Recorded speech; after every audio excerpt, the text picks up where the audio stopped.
Sejam todos bem-vindos a mais um programa EBD Online para a lição de classes de adultos.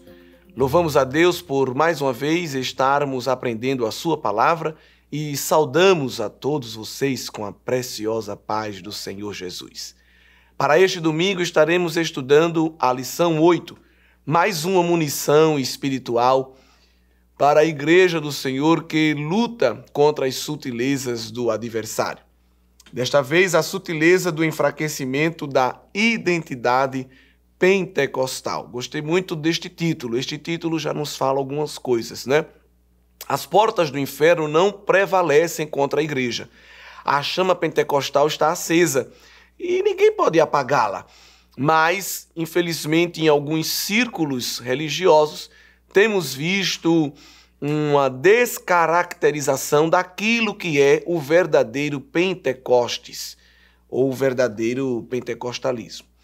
Infelizmente, há muito pseudo-pentecoste e muita fantasia, muita alegoria, muita invencionice mística e não espiritual, que procura ter uma aparência de Deus, de coisas divinas, mas na verdade são meninices, são importações de outras religiões, às vezes, de outros credos, que buscam, por sutil que são, enganar muitas pessoas. Temos o cuidado de não querer ferir nenhuma religião, de não querer insultar nenhum credo, mas a identidade pentecostal é bíblica.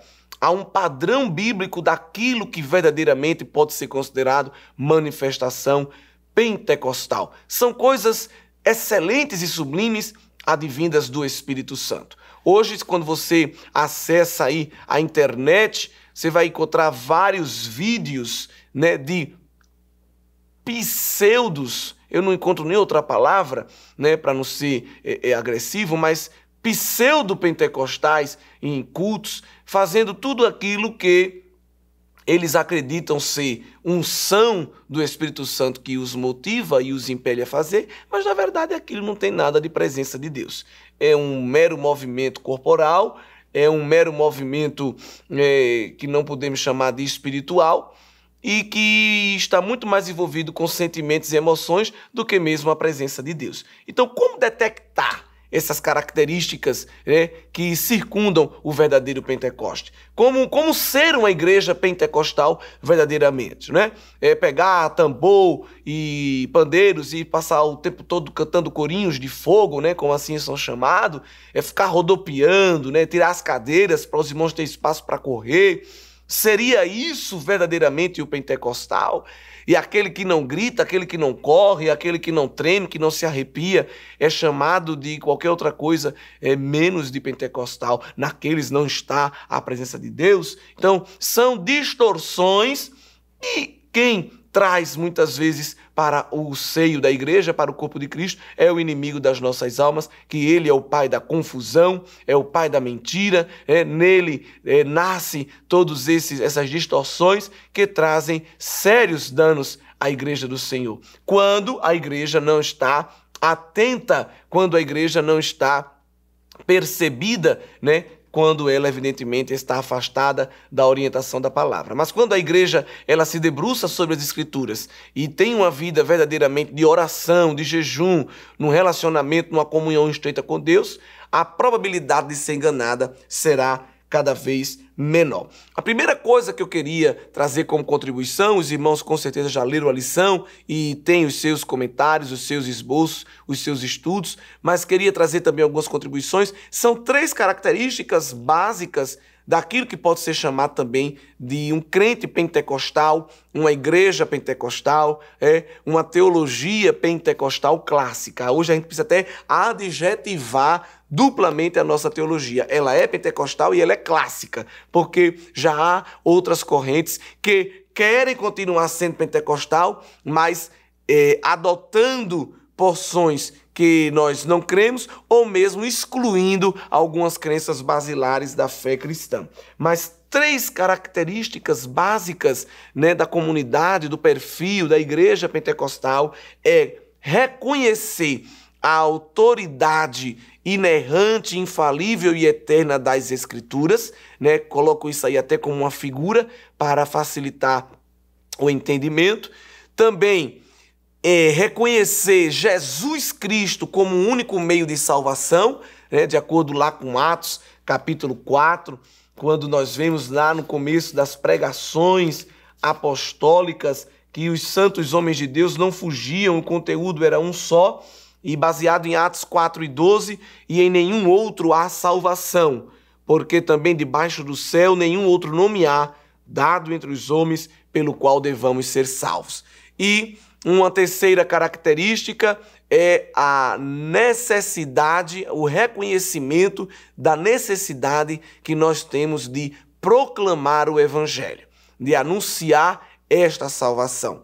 Então, queridos irmãos, se há grupos que se consideram pentecostais, mas não reconhecem, não confessam a autoridade da Bíblia, não reconhecem, não confessam Jesus Cristo como o único meio de salvação eterna, e não reconhecem, não praticam a necessidade da proclamação do Evangelho àqueles que ainda não foram alcançados, isso aí pode ser considerado, esse grupo, esse movimento pode ser considerado qualquer outra coisa menos pentecostal. E essa característica, ela não está sendo embasada na minha opinião, mas no próprio perfil identitário que nós encontramos, por exemplo, no livro de Atos dos Apóstolos, que é o livro do cânon sagrado que registra o nascimento e crescimento da Igreja do Senhor Jesus. Isso é importante chamar a atenção, porque uma das principais marcas do derramamento do Espírito Santo para o crente é a capacitação para que este crente possa proclamar o Evangelho. E, infelizmente, nessa sutileza da descaracterização da identidade pentecostal, né, ou no enfraquecimento, usando aqui a palavra que o comentarista da lição adotou, algumas pessoas vão trazer uma imagem do Pentecoste como a manifestação dos dons espirituais, das línguas estranhas, né, dos arrepios, das tremedeiras, né, daquele fogo e tantas outras expressões daquilo que, brincando, nós chamamos de pentecostalês, né, que é o dialeto aí falado pelos pentecostais, que tem aquela identidade de que o pentecostal é aquela pessoa que está lá no culto falando em línguas estranhas direto, e rodopiando, e chorando, e gritando glória. Quando, na verdade, esse poder que recebemos não é tanto para o momento interno, o momento congregacional, o momento dentro das quatro paredes, mas é um poder que recebemos para levar o anúncio do Evangelho a todos os povos. Isso está muito bem explicitado pelo próprio Jesus Cristo em Atos 1:8, quando nós vemos que receber poder está intrinsecamente ligado com ser testemunha. Então, não tem como dissociar ou desassociar, separar essas duas realidades. Elas estão muito bem unidas entre si. Mas recebereis poder e ser-me-eis testemunhas. Então, o poder de Deus, que é profetizado ali por Joel, capítulo 2, este poder que foi também profetizado, esse derramamento do Espírito que foi anunciado por outros profetas, como por exemplo Ezequiel, Jeremias, Isaías, mas de maneira muito forte nós encontramos ali aquela profecia de Joel 2:28, quando o Espírito seria derramado sobre toda a carne. Então esse poder que é derramado não é para que eu fique dentro da igreja profetizando apenas e falando em línguas e cantando corinho de fogo. Esse poder que Deus derrama na igreja, esse poder que Deus derrama num salvo, num crente, é para capacitá-lo a uma tarefa missiológica. Isso é muito importante chamar a atenção, porque já no primeiro ponto da lição se encerra dizendo que todo crente agora pode cumprir a missão de proclamar a mensagem do reino. Todo crente agora, por quê? Agora, desde Pentecoste, desde o derramamento de poder registrado ali em Atos 2. A partir dali, Deus lança um novo tempo, um tempo em que a unção do Espírito está disponível para todo e qualquer crente. Claro, todo e qualquer crente que está na presença de Deus, está em comunhão com Deus. Enquanto na antiga aliança a unção do Espírito era restrita à classe dos reis, sacerdotes e profetas, né? Deus, na boca de Joel, diz que agora, na nova aliança, ele derramará sobre todos, independente da faixa etária. Joel fala ali de jovens e de velhos, independente do sexo, ele fala ali de homens e de mulheres, independente da razão da ocupação social ou da profissão, não é? Do patamar econômico. Ali ele fala dos servos e das servas. Então, é lindo que Deus não olha agora para a cor da pele, para a etnia, Deus não olha para o poder aquisitivo, para a classe social, nem para a idade, né? Mas se é um crente que confessa a Cristo como Salvador e está disposto a ser cheio de Deus, o seu poder, o poder de Deus está disponível para este crente, tá bem, irmãos? Então, é importante que esta lição, nós não nos debrucemos apenas nos conceitos teológicos, mas, sobretudo, sejamos usados por Deus para despertar os alunos e, por consequente, a igreja do Senhor, aquilo que é a verdadeira identidade e o verdadeiro propósito do Pentecoste, né? Nas palavras de um sábio teólogo, o Pentecoste e o derramamento do Espírito é uma capacidade profética para uma tarefa missionária. Eu gosto muito dessa definição. Capacidade profética para a tarefa missionária. Por que capacidade profética? Porque agora Deus nos dará uma habilidade para falarmos melhor. E este falar melhor não é no sentido de um vocabulário rico, né, de palavras bem articuladas, frases bem construídas, uma dicção eloquente, não nesse sentido, mas é no sentido de impelidos por Deus, né?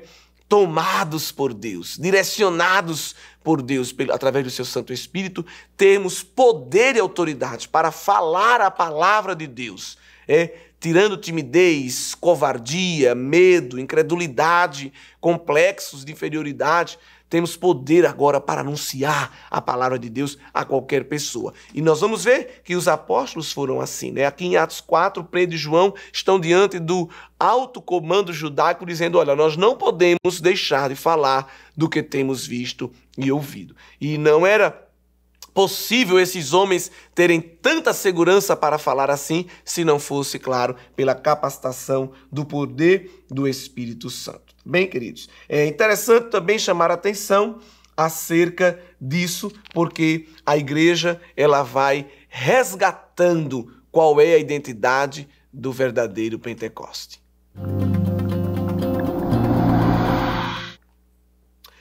Outra grande necessidade de esclarecimento nos nossos dias é sobre a atualidade dos dons espirituais. Nós, pentecostais, somos denominados continuistas, em oposição a outros irmãos que professam a fé cristã, que são denominados de cessacionistas. Os continuistas acreditam que os dons espirituais foram outorgados por Deus no início da era da igreja e estão disponíveis ao longo de toda a existência da igreja até a volta do Senhor Jesus.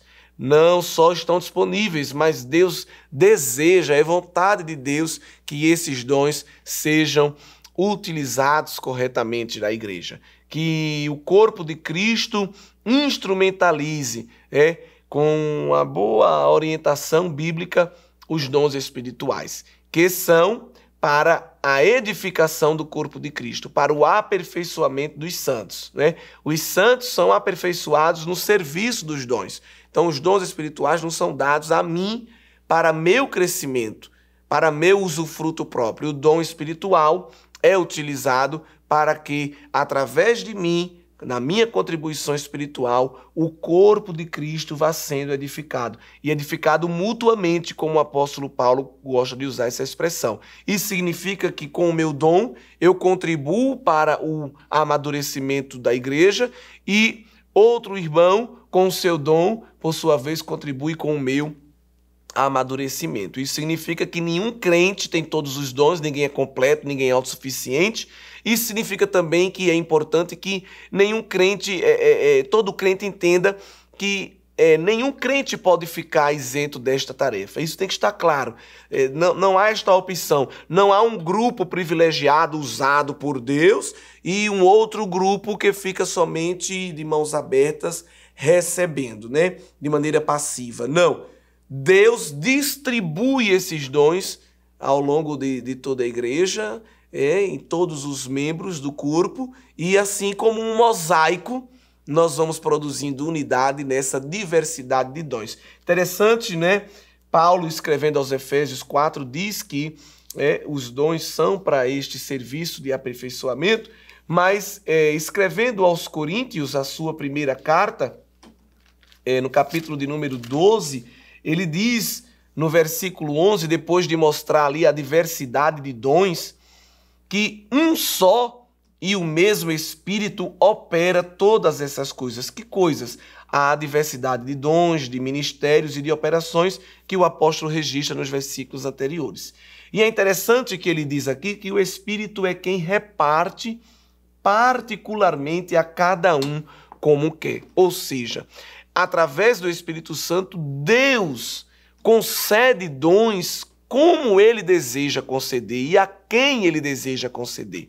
Isso significa que é vontade de Deus distribuir esta variedade na igreja, produzindo esta diversidade que contribui para uma unidade espiritual. É importante essa figura do mosaico, porque o mosaico é formado de pedras com formatos diferentes e às vezes até cores, mas quando são colocadas, elas produzem aí uma imagem. Mas não basta estar junto e misturado.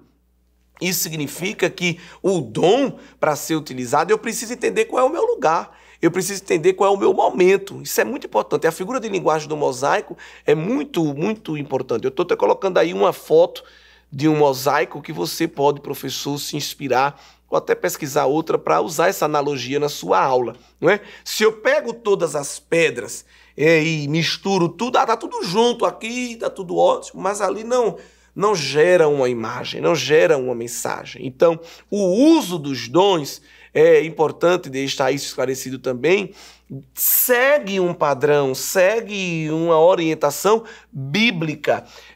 Paulo escreve à igreja em Corinto porque a igreja de Corinto era este amontoado de pedras vivas, todo mundo tinha o seu dom e queria usar do seu jeito, na hora que pensava que queria usar, da maneira que pensava que queria usar, e isso não estava gerando edificação.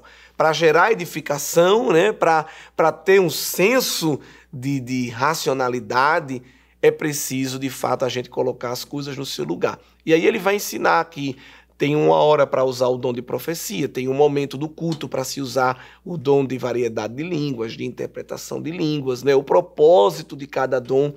Isso vai colocando as pedras no lugar para formar essa imagem que, evidentemente, é a manifestação da glória de Deus no meio da igreja. É importante também chamar a atenção para isso. Outra coisa que é importante também chamar, que tem promovido o enfraquecimento da identidade pentecostal, é que o dom espiritual não me torna mais crente. O dom espiritual não atesta santidade. É por isso que, ao passo que a igreja é enriquecida com dons, cada crente também deve produzir o fruto do Espírito, que está ali em Gálatas 5. O fruto do Espírito é uma evidência de uma vida santa, de uma vida piedosa, de uma vida consagrada, né? Às vezes, como pentecostais, e sofrendo essas distorções, esses equívocos teológicos, procuramos detectar e rotular a santidade, a espiritualidade, a comunhão das pessoas baseado nos dons espirituais que elas têm e usam, o que pode incorrer num grande risco e até um erro, porque é possível que a gente esteja olhando para alguém que está usando um dom e aquela pessoa não esteja na reta milimétrica que Deus destinou para ela andar. E aí fica um grande questionamento, né? Mas é possível que alguém tenha um dom e não esteja tão afinado com Deus e esteja usando aquele dom? Sim, é até possível, porque dom é essa habilidade, esse presente gracioso que Deus deu. É claro que uma pessoa pode enterrar esse dom, esse talento, não é? E se a pessoa estiver afastada da casa do Senhor, da presença de Deus, o uso do dom vai ficar, de fato, atrofiado, porque nós precisamos da presença de Deus na instrumentalização desses dons. Mas é possível que alguém não esteja tão bem ajustado espiritualmente e use aquela capacidade espiritual que Deus lhe concedeu. Mas o fruto do Espírito não. O fruto do Espírito é produzido quando nós estamos na presença de Deus totalmente. É aquele conjunto de características da paz, da longanimidade, do domínio próprio, da fé, da mansidão, que atestam, que demonstram, que dão testemunho, respaldo. Aquela pessoa realmente ela está na presença de Deus, ela tem Deus na vida. Então, o importante não é com isso depreciar os dons espirituais e agora eu vou querer só o fruto do Espírito porque isso de fato me leva ao céu. Não, de maneira alguma. Porque eu preciso, como crente, eu tenho essa missão de contribuir para a edificação mútua do corpo de Cristo. Então, o ideal é esse perfeito equilíbrio. É quando a igreja concilia de maneira regrada espiritualmente o uso dos dons espirituais com também a produção do fruto do Espírito na sua vida. Glória a Deus por isso, tá bem, irmãos? Uma outra importante contribuição desta lição é, mais uma vez, tratarmos as línguas como evidência. Aí tem um grande debate da glossolalia e da xenolalia, não é? Qual é a língua que o batismo com o Espírito Santo permite falar? Nós sabemos que ali na igreja primitiva Deus operou o milagre da xenolalia, que é quando ele dá, pelo Espírito, capacidade a alguém de falar uma língua conhecida, uma língua estrangeira, mas aquela pessoa nunca estudou. Então o Espírito Santo pode dar poder para alguém falar francês, hebraico, russo, alemão, uma língua indígena, qualquer outro idioma que é conhecido, idioma humano, mas aquela pessoa nunca estudou. Mas sabemos que o dom do Espírito Santo, através do batismo no Espírito Santo, está envolvido com a glossolalia, que é uma língua que não é conhecida, uma língua que não é humana, não é predefinida e que a pessoa fala também sem nunca ter ensaiado, estudado. Então, há locais onde a identidade pentecostal está enfraquecida, que as pessoas ensinam, né, um blá blá blá e manda a pessoa ficar repetindo e fique falando isso para frente e para trás que o batismo chega. E nós não cremos nisso. Nós não ensaiamos uma repetição de sílabas aleatórias para que o Espírito Santo venha repousar sobre nós. Não. O Espírito, ao nos batizar, ele nos concederá a evidência externa e inicial do falar em línguas. Por que externa? Porque é a evidência visível através dos órgãos dos sentidos de que aquela pessoa é batizada no Espírito Santo. Inicial, porque não somente as línguas estranhas devem evidenciar que uma pessoa tem esse revestimento de poder. Há outras evidências, como também, claro, o fruto do Espírito, né?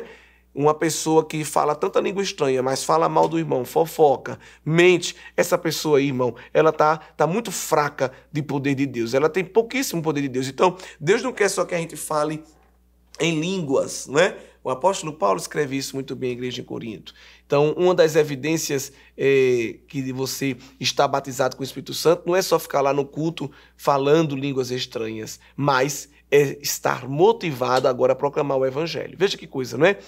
Quantas vezes nós oramos em nossos cultos para o Senhor batizar com o Espírito Santo e muitas vezes aquela experiência se encerra ali. A pessoa é batizada, a pessoa recebe o dom, recebe poder, sai do culto maravilhada, mas aquilo se torna uma experiência única, que ela vai ficar lembrando, e aquele dia foi tão bom, mas nunca mais eu falei. Então é um problema grave, que precisa ser tratado nos cultos, no ensino, precisa ser orientado, que Deus quer derramar poder, não para que seja uma experiência única, mas que seja uma experiência com a evidência inicial e que vai desenvolver em nós um conjunto de experiências, inclusive o desejo ardente de proclamar o evangelho, já munidos e revestidos deste poder. Eu quero chamar a atenção para os irmãos que há alguns grupos, como o dos cessacionistas, que não creem na atualidade dos dons e que não creem que o batismo com o Espírito Santo é um dom de revestimento de poder, cuja evidência inicial é o falar em línguas, e esses grupos vão dizer, não, essa experiência ficou restrita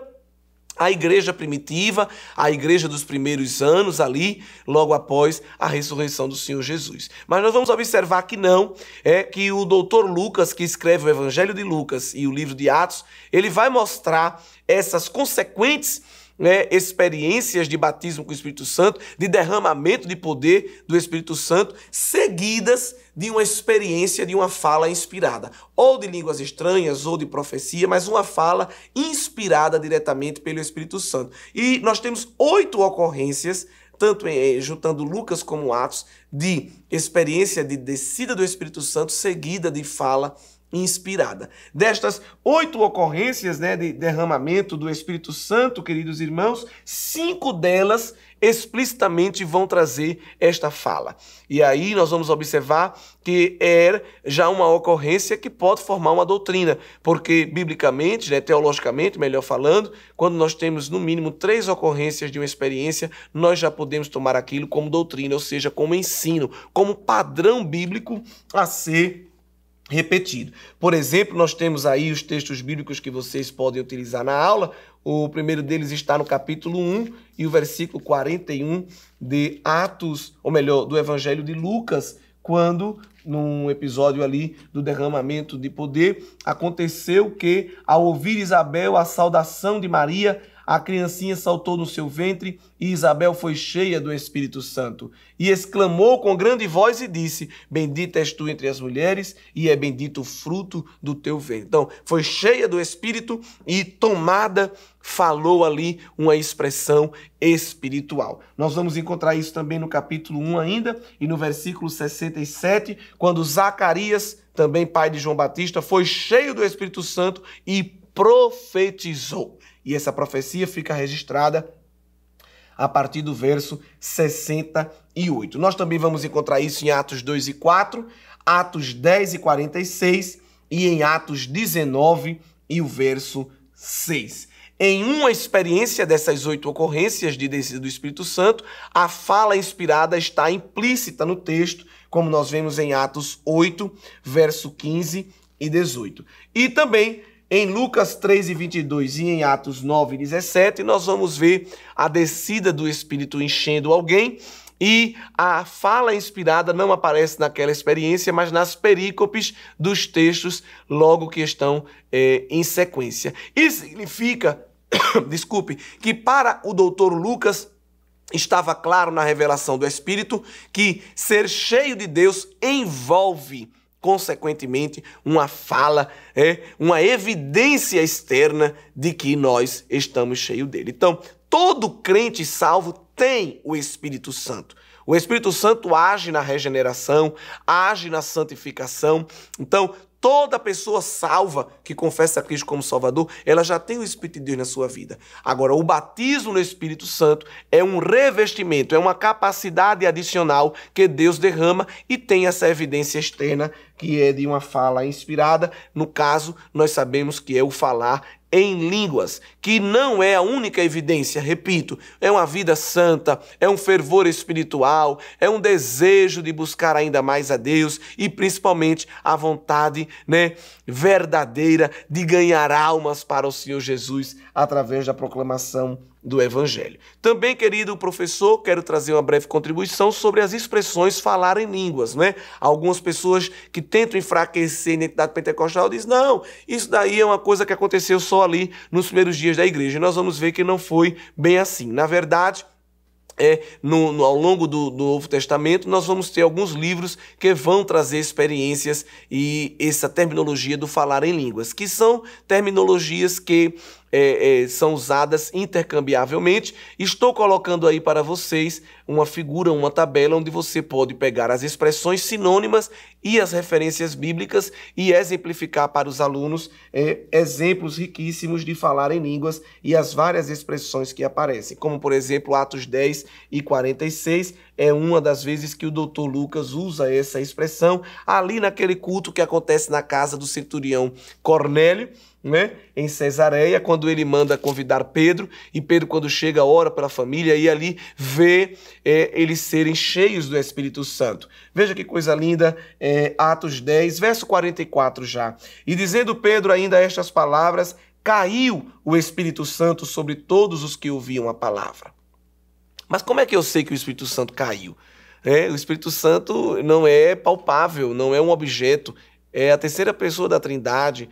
Mas o doutor Lucas, sendo médico, né, gostava da empiria, né, do método científico. E aí ele usa uma experiência empírica, eu estou sendo redundante, ou seja, algo que é visível aos nossos olhos, faz parte da experiência, para atestar que o Espírito Santo estava ali. O verso 45 diz que os fiéis que eram da circuncisão, ou seja, os judeus que se converteram ao cristianismo, todos quantos tinham acompanhado o apóstolo Pedro, maravilharam-se que o dom do Espírito Santo se derramasse também sobre os gentios. E aí, no verso 46, Lucas explica por que eles estavam maravilhados. O que é que eles estavam vendo ali que deixou eles maravilhados? Porque os ouviam falar em línguas e magnificar a Deus. Veja que coisa linda. Então, estavam cheios do Espírito Santo. Isso foi evidenciado pelo falar em línguas e pelo louvor a Deus. Olha, outra evidência, né? Deus era louvado. Então, uma pessoa que é cheia de Deus não pode dar lugar ao egocentrismo, ao antropocentrismo, né? É outra evidência. Sou cheio de Deus, mas quando vou cantar só falo de mim, quando vou pregar só falo de mim. Então essa pessoa também não está cheia de Deus. Quem está cheio de Deus não só fala em línguas, mas também glorifica ao Senhor. Então você pode usar essa expressão, essas expressões falar em línguas e as expressões sinônimas que aparecem aí na tabela para demonstrar aos alunos que isso era uma prática comum e recorrente na Igreja do Senhor e tem sido ao longo dos séculos, mesmo através de tantos esfriamentos espirituais que a igreja tem vivido ao longo do tempo, mas o Senhor tem mantido acesa a chama pentecostal e louvamos a Deus porque a igreja do Senhor que vai subir é uma igreja que vai subir na dimensão do poder do Espírito Santo e esse poder tem sido derramado em nós e nós vamos permanecer, irmãos, através da oração, do jejum, do ensino da palavra, de uma vida santificada, vivendo a graça da manifestação do poder do Espírito Santo derramado em nós. Que Deus nos ajude a viver esta grandeza desta promessa. Não somente naquela maneira fechada no culto, que também não vou dizer que ali não há algo genuíno. Há sim, a igreja se reunir, sentir o poder de Deus, se alegrar no Espírito, a manifestação dos dons, mas tudo aquilo é um equipamento espiritual, é uma capacidade profética que está nos motivando a uma tarefa missionária, a um compromisso evangelístico. E essa chama, ela está acesa e permanecerá acesa, enquanto usamos os dons e enquanto ensinamos a palavra de Deus. Que o conhecimento é capaz de mudar a vida de quem lê, a gente já sabe. E que livro você pode comprar em qualquer livraria. Mas nós transformamos 100% do nosso lucro em mudança de vidas, através da ação social, evangelismo e missões. Ao adquirir qualquer um de nossos produtos, seja presencial ou à distância, você está investindo em alguém. Na próxima vez que você for comprar livros ou artigos evangélicos, não vá em qualquer lugar. Vá na Livraria Arca Missionária. Uma nova história começa quando você compra aqui. Agora você pode fazer a sua contribuição através do Pix. Uma operação rápida, segura e sem custos. Abra o aplicativo do seu banco, clique na opção Pix e em seguida vá na opção Transferência. Depois é só digitar nossa chave Pix, que pode ser o nosso CNPJ 11 120 490 0001 86. Nosso e-mail contribua@eadalp.org.br ou nosso celular 81 98883 2755. Verifique se a contribuição é para a Igreja Evangélica Assembleia de Deus em Abreu Lima, Pernambuco. Confirme a transferência e depois siga o procedimento do seu banco. Anote nossas chaves Pix para não esquecer. CNPJ 11 120 490 0001 86. E-mail contribua@iadalp.org.br. Celular 81 98883 2755. Você está contribuindo para o crescimento da obra de Deus.